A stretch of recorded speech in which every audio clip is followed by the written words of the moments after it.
নমস্কার, শুনছেন fourth pillar with the পিপলের পডকাস্ট। আমি সোফিয়া। ভোটই তো গোনা, মজনতালী সরকারের ঢেউ গোনা তো নয়। প্রতিবেদনে কুশল সিংহ রায়। এবারে নির্বাচনে প্রথম দফার পর থেকেই সন্দেহের আবর্তে রয়েছে ভোট দানের হার। মোট কত মানুষ ভোট দিয়েছেন এই প্রশ্নে সর্বজন গ্রাহ্য উত্তর মিলছে না। শতাংশের হিসেবে ভোটের ফল ঘোষণা হয় না। ভোটে প্রার্থীর ভাগ্য নির্ধারিত হয় মোট প্রাপ্ত ভোটের ভিত্তিতে। এখান থেকেই বিতর্ক এবং সংশয়ের জন্ম। এবার মোট ভোটের সংখ্যা এবং শতাংশের হিসেব মিলতে যত দেরি হচ্ছে তার কোনো নজির অতীতে নেই। কেন মোট প্রদত্ত ভোটের সংখ্যাটি গুরুত্বপূর্ণ?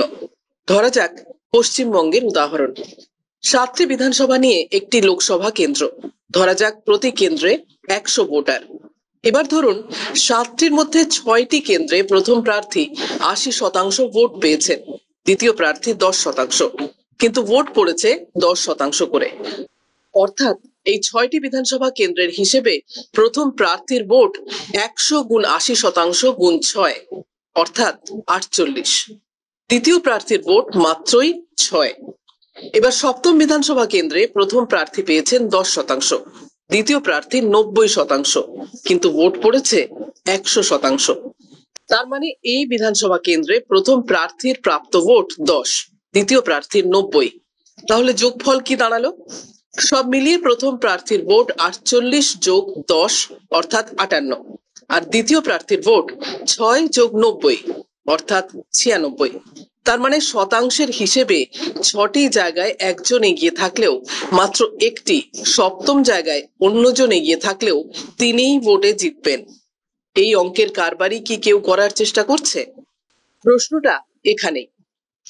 19শে এপ্রিল প্রথম দফার ভোট গ্রহণ করা হয়। এর 11 দিন পর ভোটদানের প্রকৃত হার জানানো হয়। দ্বিতীয় দফার ভোট নেওয়া হয় 26শে এপ্রিল। এর 4 দিন পর জানানো হয় কত শতাংশ ভোটার ভোট দিয়েছেন। অর্থাৎ 30শে এপ্রিল 2 দফার ভোটদানের হার জানিয়েছে কমিশন। কেন এই বিলম্ব, তা নিয়ে প্রশ্ন উঠছে।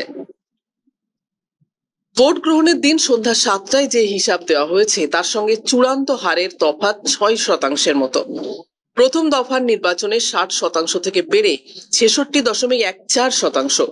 দ্বিতীয় দফার ক্ষেত্রে 60.96% থেকে বেড়ে হয়েছে 66.71%।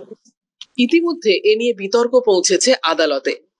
Association for Democratic right ADR supreme কোর্টে মামলা করেছে। তারা প্রশ্ন তুলেছে, কেন শুধু প্রদত্ত ভোটের হার জানাচ্ছে কমিশন, কেন ভোটারদের নির্দিষ্ট সংখ্যা জানানো হচ্ছে না। গত সপ্তাহে প্রধান বিচারপতি DY চন্দ্রচূড়ের এজলাসে এই মামলার শুনানি হয়। এডিআর এর পক্ষে সওয়াল করেন আইনজীবী প্রশান্ত ভূষণ। তার বক্তব্য, অনেক দেরিতে কমিশন ভোটের চূড়ান্ত হার জানাচ্ছে। প্রাথমিকভাবে যে হার বলা হচ্ছে তার থেকে অনেক বেশি হচ্ছে চূড়ান্ত হার। এর ফলে সাধারণ মানুষের মধ্যে নির্বাচন নিয়ে সন্দেহ জন্ম নিচ্ছে। নির্বাচন কমিশনের আইনজীবী মনিন্দর সিং এই সওয়ালের বিরোধিতা করেন। তার বক্তব্য, নির্বাচনকে ব্যাহত করার জন্য এই আবেদন জানানো হয়েছে। এর আগে আদালত বৈদ্যুতিন ভোট যন্ত্র সংক্রান্ত একটি রায় দেয় 26শে এপ্রিল। তার কথা উল্লেখ করে মনিন্দর বলেন, এ ব্যাপারে আগেই আদালত তার মত জানিয়েছে। যদিও প্রশান্ত ভূষণের সওয়াল, আদালত ভোট যন্ত্র নিয়ে বলেছে, ফর্ম 17C নিয়ে সেখানে আলোচনা হয়নি।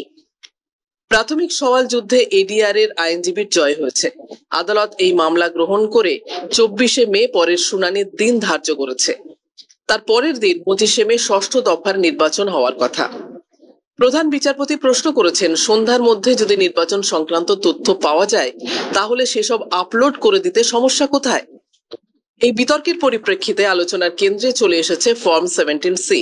বুথে উপস্থিত প্রত্যেক প্রার্থীর এজেন্টকে এই ফর্ম দেওয়া হয়। কি এই ফর্ম? নির্বাচন পরিচালনা আইন 1961 ধারা 89S এবং 56C(2) এর অনুসারে ভোট পরিচালনাকারী প্রিজাইডিং অফিসারকে 17C ফর্ম তৈরি করতে হয়। 17A, B ও C তিনটি ফর্মের মধ্যে শেষেরটি বেশি গুরুত্বপূর্ণ প্রার্থীদের কাছে, যেহেতু তাতে সংশ্লিষ্ট বুথের ভোট দানের হিসেব থাকে। ভোট গ্রহণের সময়সীমা পার হয়ে যাওয়ার পর ওই ফর্ম প্রিজাইডিং অফিসার তৈরি করেন। তাতে বুথের মোট ভোটার ও প্রদত্ত ভোটের সংখ্যা উল্লেখ করা হয়। উপস্থিত এজেন্টদের হাতে সেই ফর্ম তুলে দেওয়া হয়। প্রার্থীর প্রতিনিধি হিসেবে এজেন্টরা ফর্ম হাতে পান। যে প্রার্থীর এজেন্ট বুথে থাকেন না তিনি ফর্ম 17C পাবেন না। এই ফর্মকে এক কথায় প্রদত্ত ভোটের হিসেব বলা যেতে পারে। প্রিজাইডিং অফিসারেরা এই হিসেব রিটার্নিং অফিসারের দপ্তরে জমা দেন।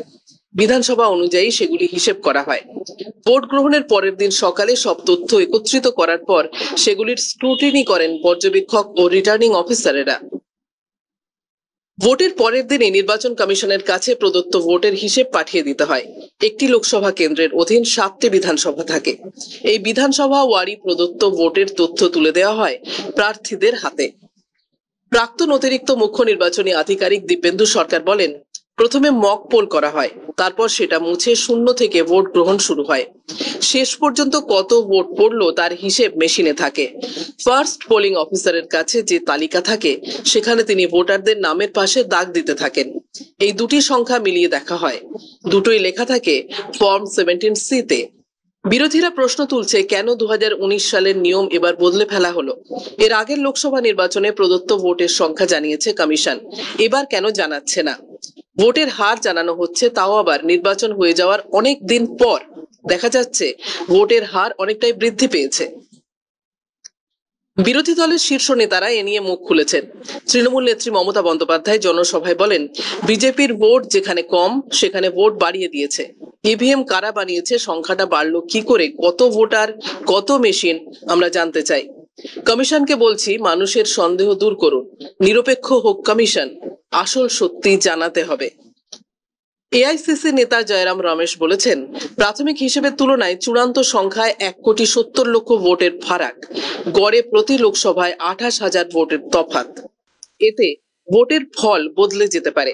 কি করে এত ফারাক হলো তার জবাব দিতে হবে কমিশনকে। পশ্চিমবঙ্গের মতো বিরোধী দলের শাসনে থাকা রাজ্যের ক্ষেত্রে সেখানকার শাসক দলই সুবিধা পেতে পারে বলে মনে করেন দিব্যেন্দু সরকার। তিনি বলেন, যে আধিকারিকরা নির্বাচন পরিচালনার কাজে যুক্ত থাকেন তারা রাজ্য সরকারের কর্মী। যদি কোনো অনিয়ম হয় তাতে রাজ্যের সুবিধা হওয়ার সম্ভাবনা বেশি। যদি কেন্দ্র ও রাজ্যে একই দলের সরকার থাকে তাহলে বিষয়টি আলাদা। নির্বাচন কমিশন জানিয়েছে, প্রদত্ত ভোটের সংখ্যা ফর্ম 17Cর মাধ্যমে শুধু প্রার্থী বা তারই প্রতিনিধিকে জানানোর কথা, সাধারণ মানুষ বা সংবাদ মাধ্যমকে নয়। নাগরিক সংগঠনগুলির দাবি, সন্দেহ দূর করতে স্বচ্ছতার স্বার্থে ফর্ম 17C ভোটের পরপরই ওয়েবসাইটে আপলোড করা হোক। এক একটি লোকসভা কেন্দ্রে 2000 থেকে 2200 বুথ থাকে। দিব্যেন্দু বলেন, প্রতিটি বুথে ফর্ম আপলোড করা একটা বিপুল কাজ। সারা দেশে লক্ষ লক্ষ ফর্ম আপলোড করতে হবে। এই তথ্যের সঙ্গে চূড়ান্ত হিসেবের একটা ফারাক থাকে। তাই কমিশন এই প্রাথমিক তথ্য দিতে চায় না। সেক্ষেত্রে পরে জটিলতা তৈরি হতে পারে। প্রদত্ত ভোটারের সংখ্যা নিয়ে বিরোধীদের এই মাথা ব্যথা কেন? কেন তারা ভোট প্রক্রিয়ায় গরমিলের আশঙ্কা করছেন? এতে কি চূড়ান্ত ফল বদলে যেতে পারে? দিব্যেন্দু সরকার বলেন, ভোটার সংখ্যা যাই হোক না কেন, ইভিএম এ যে ভোট বন্দী হয়েছে তার গণনার ভিত্তিতে ফলাফল ঘোষিত হবে। ইভিএম এ গরমিল করা যায় এমন প্রমাণ এখনো পর্যন্ত মেলেনি। এ ব্যাপারে নির্বাচন কমিশনও চ্যালেঞ্জ জানিয়েছিল। অর্থাৎ ইভিএম এ যে মত জনতা দিয়েছে সেটা বদলে যাওয়ার সম্ভাবনা নেই। প্রাক্তন আধিকারিকের বক্তব্য, ফর্ম 17C তে যে তথ্য থাকে তার সঙ্গে গণনা কেন্দ্রে বিভিন্ন প্রার্থীর নির্বাচনী এজেন্টরা ইভিএম এ প্রদত্ত ভোট মিলিয়ে দেখতে পারেন। সেখানে কম বেশি হলে একটা প্রশ্ন তোলার অবকাশ থাকে। যদিও সংখ্যার ব্যাপক বদল সম্পর্কে তার মত, প্রাথমিক যে হিসেব কমিশন দেয় তার সঙ্গে চূড়ান্ত হিসেবে বিস্তর ফারাক থাকতে পারে। 6% হলেও অবাক হওয়ার কিছু নেই। ডেটা প্রসেসিং এর ক্ষেত্রে অদক্ষতা এই ফারাকের কারণ হতে পারে। তবে 11 দিন সময় কেন লাগলো সেটা আমার পক্ষে বলা সম্ভব নয়। আগে এমনটা হয়নি এটা বলতে পারি, জানিয়েছেন দিব্যেন্দু সরকার।